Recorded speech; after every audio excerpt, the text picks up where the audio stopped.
रजीम बिस्मिल्लाहिर्रहमानिर्रहीम। अस्सलाम वालेकुम। अब मैं अपने 7वीं जमात का पहला सबक शुरू करने वाला हूँ। तो ये 7वीं जमात का पहला सबक है। ये नज़म चूँकि डॉक्टर इकबाल ने लिखी है। इसका नाम है परिंदे की फरियाद। इब्तिदाई इशार इस तरह हैं। आता है याद मुझको गुज़रा हुआ ज़माना, वो बाग की बहारें, वो सब का चहचाना। आज़ादियाँ कहाँ वो अब अपने घोंसले की, अपनी खुशी से आना और अपनी खुशी से जाना। लगती है चोट दिल पर, आता है याद जिस दम, शबनम के आंसुओं पर कलियों का मुस्कराना। वो प्यारी प्यारी सूरत का वो कामनी सी मूरत, आबाद जिस दम से था मेरा आशियाना।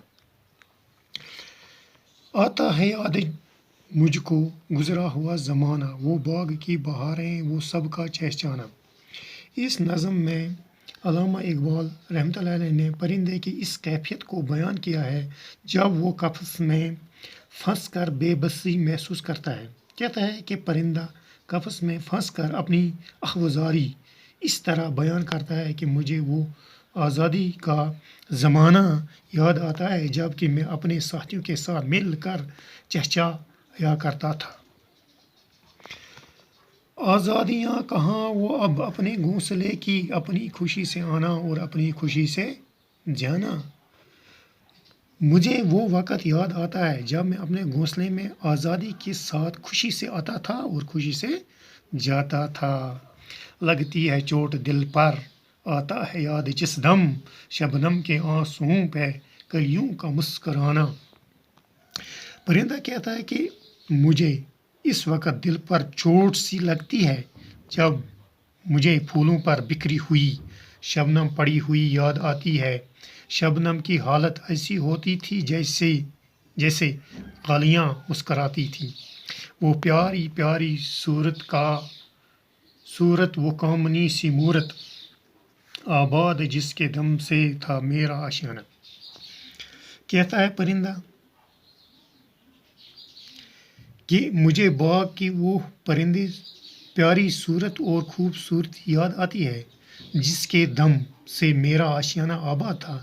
यानी मैं अपने घोंसले में रहकर बाग की खूबसूरती का भरपूर नज़ारा करता था। आती नहीं सदाएं इसकी मेरी कफ़स हो गया पिंजरा, होती है मेरी रहाई ऐ काश मेरे बस में। परिंदा कहता है, परिंदा यहाँ ख्याल करता है कि अब मुद्दत से मैं इस पिंजरे की कैद में हूँ और मुझे अब अपने घोंसले में मेरा आशियाना है कि कोई खबर नहीं आती है और अगर मेरे बस में होता तो मैं कैदी से खुद रहाई लेकर अपने घोंसले की तरफ लौट कर जाता।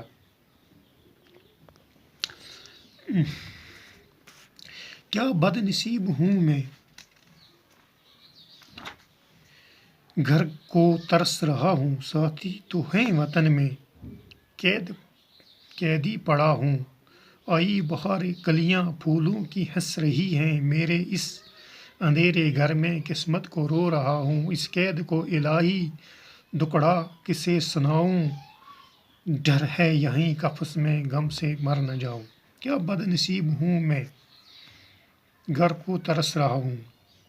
परिंदा कहता है कि अफसोस करता है कि मैं कितना बदनसीब हूँ कि अपने वतन होने के बाद भी बेवतन होकर इस कैद में अपने घोंसले के लिए तरस रहा हूँ जबकि मेरे साथी आज़ादी के साथ बाग में घूमते फिरते हैं। आई बहार कलियाँ फूलों को हंस रही हैं, मैं इस अंधेरे घर में किस्मत को रो रहा हूँ। आई बहार कलियाँ फूलों को हंस रही है। परिंदा आरज़ू करता है कि मौसम बहार आने की वजह से बागों में फूल और इस तरह खिले हुए हैं जैसे कि कलियाँ इन फूलों पर मुस्कुरा रही हैं। मैं इस अंधेरे घर में किस्मत को रो रहा हूँ।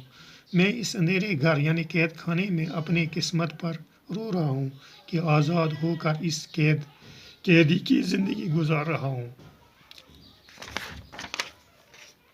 जब से चमन छटा है ये हाल हो गया, दिल गम को खा रहा है, गम दिल को खा रहा है। परिंदा गम के बारे में कहता है कि जब से मेरा चमन, जिसमें मेरा रहना उठना बैठना सब कुछ था, वो छूट गया है और मैं इस पिंजरे में कैदी की ज़िंदगी गुजार रहा हूँ। तब से मुझ पर वो चीज़ें लाख हो गई हैं और दिल को गम खा रहा है, दूसरा गम को गुज़ा बन गया है। गाना इसे समझकर खुश हूँ न सुनने वालों, गाना इसे समझकर खुश हूँ न सुनने वालों, दुखते हुए दिलों की फरियाद ये सदा है। परिंदा कहता है कि कलाम पढ़ने वालों की तरफ मुखातिब होकर कहता है कि आई पढ़ने वालों, तुम इस गम की दास्तान सुनकर खुश न हो। ये गाना नहीं है बल्कि ये दुख भर दिल की आरज़ू और फरियाद है। आज़ाद कर दे मुझको ओ कैद करने वाले, मैं बेज़ुबां हूँ कैदी तो छोड़ कर दुआ ले। कहता है कि परिंदे शिकारी से इल्तिजा करते हुए कहता है कि आई मुझे पकड़ने वाले, अब तू मुझे मेरी दास्तान सुनकर आज़ाद कर दे। मैं चूँकि बेज़ुबान हूँ इसलिए मैं तुझे दुआ दूँ। अब कुछ सवालात हैं इसके जो एग्ज़ाम में ज़रूर आते हैं, इम्तिहान में। परिंदे को गुज़रे हुए ज़माने की कौन कौन सी बातें याद आ रही हैं? परिंदे को अपने जवाब इसका यह है कि परिंदे को अपने घोंसले, फूल भरे बाग और अपनी आज़ादी याद आ रही है। परिंदा कपस में किसकी आवाज़ सुनने को आरज़ू करता है? इसलिए कि परिंदा कपस में अपने साथी की आवाज़ सुनने की आरज़ू करता है। सवाल नंबर 3 है, परिंदा खुद को बदनसीब क्यों समझता है? इसलिए कि इसके दूसरे साथी बाग में आज़ाद फिर रहे हैं और ये सिरी की ज़िंदगी गुजार रहा है। बाकी वसलम।